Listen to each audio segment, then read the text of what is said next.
Hey everyone, this is day 7 of my 100-day challenge, and if any of you have been following along this long, I must apologize, but I want to tell everyone who is just starting to please go back and listen to the beginning of my 100-day challenge to understand, fully what the story is about.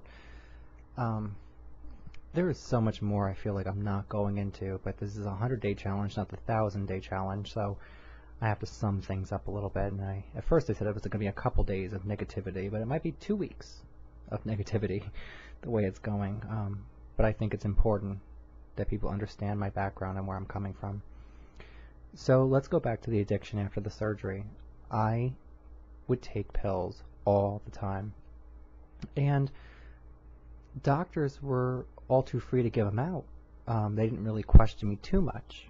I would go to different doctors even and get the prescription that I required or that I wanted, and go to different pharmacies that I knew were not linked together, so they would not see that I was filling multiple prescriptions at the time. And being a 24-year-old at that point, and having lung surgery, doctors, it's not a very common surgery to happen in people that are in their early 20s, and so who were they, and I guess in their mind, who were they to say when I had pain and when I did not have pain? I think a lot of people felt bad for me, and so they kept dishing out these drugs, for me. There was a night that I want to get to where I almost died from a drug overdose, and I'm very lucky that I did not.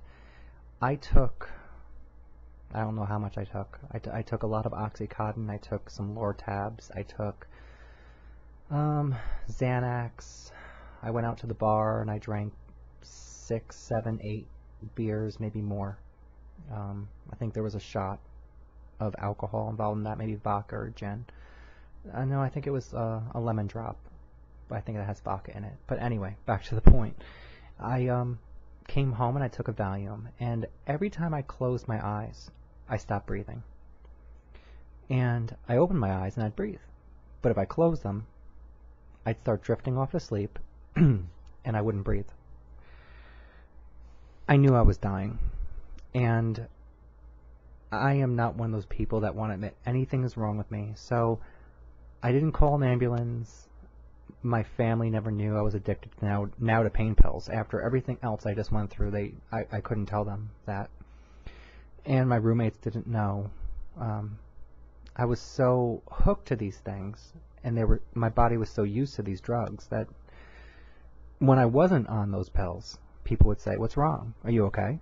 So my normal personality was now linked to these pills. So I sat on the edge of the bed, and for hours I had to consciously think to breathe in and to breathe out. Now normally, as you all know, you just will do that. That night, that wasn't happening. It was no longer involuntary. It was a very voluntary thing. I had to force myself, and I kept counting the 3, and then I'd breathe back out, then inhale and count to 3, and it took hours and hours, and I'm very lucky that nothing happened. That didn't stop me. I never took as much again, but that still didn't stop me. It wasn't until about October of 2000, where I was tapering myself off, but not enough, and I ran out of drugs, and I got very sick. I got cold chills, stomach cramps, I was vomiting for days, and I'm very lucky I did not have a seizure at that point. I know now that you can have a seizure coming off all those pills at once. I started taking vitamins. I started eating, spinach pasta, the green kind, and trying to take care of myself. But I felt very down, and I felt very alone. And that love that I had felt previously, when I was very sick, was gone. As soon as I got better, when I woke up in recovery, it was gone, because it was no longer calling me home. That's how I look at it. It wasn't calling me home. I was better. And so what happened at that point was I started to go out to the clubs, to the gay bars, to the dance clubs, whatever, and I would drink. And I would drink more and more and more and more. That kind of scared me, because back then I thought, well, why am I doing this? What's happening? So I thought, well, I'm depressed. And so I saw my doctor, which is a responsible thing to do, which was what most people would say, and I told him. And he said, well, we have antidepressants. You're probably depressed from your surgery. And I want to give you, I think he said Effexor. But I didn't want that. I told myself I want to read about them first. I'm still to this day, and even before, scared of side effects. And not so much of the narcotic drugs, apparently, because they made me feel good, but other pills I was scared of. And I went home that night, and I looked up all the different pills and all the side effects of those pills, known side effects at that time. And I decided on Paxil. And I went back to my doctor, and I didn't even have to see him. The receptionist went back, told him what I wanted. He wrote the script, and I started 10 milligrams of Paxil. And that was enough. I never had to go higher than that. And I took that for many months. I'd say at least 6 or 7 months I was on Paxil. And for the first month, it made me so sick. But I was determined to make this pill work. And it did. But it did something else to me, and maybe other people on Paxil can relate to this, or people that used to be, and it's not everyone, of course. It was a certain side effect I had. I became very robotic, and I met someone named Mike, and at the gay bars and stuff, and after many times of running around all over the place like a lunatic, I had no anxiety. It was like nothing bothered me. My parents could have died. It didn't matter. Everything was in its right place. It was almost like I was instantly the most advanced Buddhist monk. It was just ridiculous. And I had no idea how to control that feeling, whereas a Buddhist monk, of course, knows discretion. 3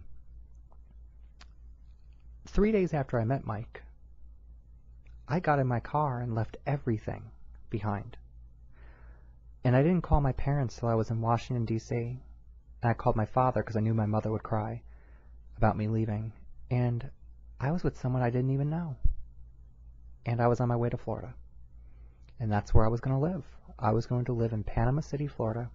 Well, not Panama City. I was going to Florida. I thought I was going to live in Tallahassee, Florida. And my father said, oh, okay, and I'll talk to you later. He's a very quiet, very accepting person. You would think he's so quiet, but he yells a lot, amongst the family. But otherwise, he's quiet. And you know how fathers can be. And I went there. And I couldn't find a place in Tallahassee, and so we drove a couple more hours to Panama City, which is about 2 hours from Tallahassee, give or take a little depending on traffic, which is in the central time zone. And a lot of people believe that all of Florida is the eastern time zone, but that's not true. If you get far enough in the panhandle, you're now in central time. And we got an apartment. And I lived on that pill with him for a long time, even though I knew I wasn't happy with him. And I don't know what I was.